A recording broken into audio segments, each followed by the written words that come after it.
This comment says, sounds exactly like my foster. Are there any tips or tricks for dogs who get hypervigilant in the darkness? When I take her out the last time to pee, she's super tensed up. And this is interesting. I have worked with a number of dogs who do seem to get more stressed in the dark. Their stress levels, all other things equal, increase significantly in the dark. And for some dogs, that is going outside when it's dark. For some dogs, that seems to be even inside of their home when it's dark. And across the board, I've sort of seen a smattering of different reasons for that aversion to the dark.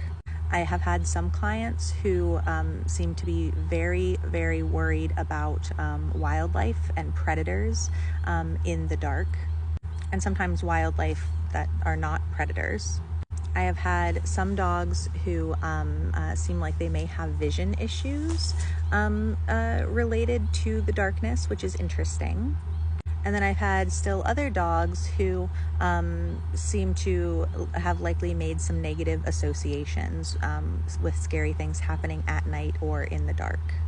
And then I've had still other dogs where they have like underlying pain that's going to get worse throughout the day as they are active.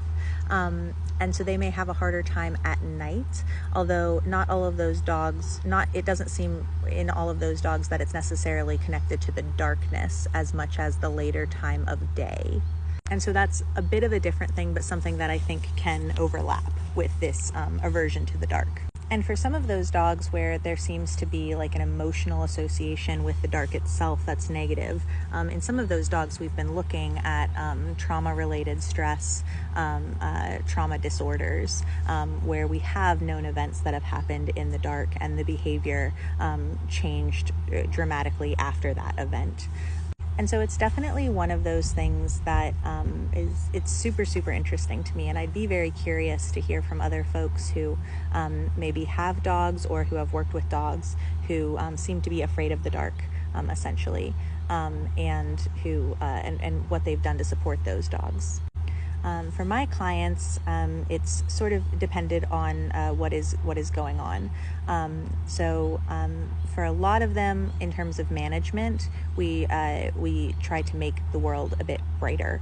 I've had clients wear headlamps. Sometimes we're talking about the backyard, so we've added like outdoor lighting, floodlights. We've gone out with flashlights, and that seems to be helpful for the dogs where like the darkness itself is the trigger. So bringing out some additional light. Sometimes we will do work around those spaces as it's starting to get dark, and then as the dog is successful, we increase the challenge.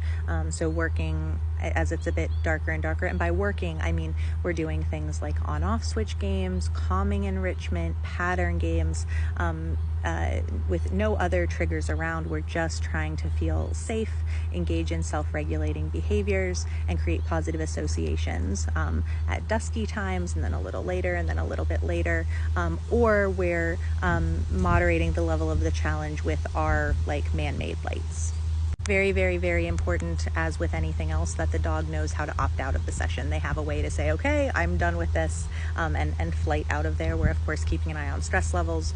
We want these dogs to feel safe.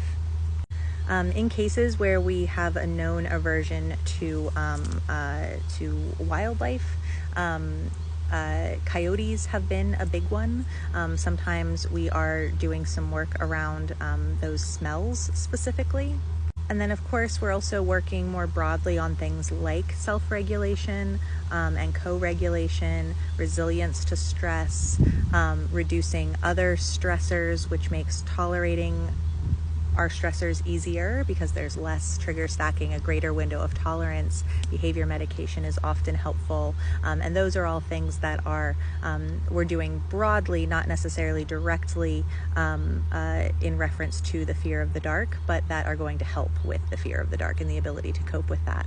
But I'd be super interested to hear from other people who have had that experience. It's definitely something that I've seen many times, but I would say that it is less common than a lot of other behavior concerns or negative associations that I've seen.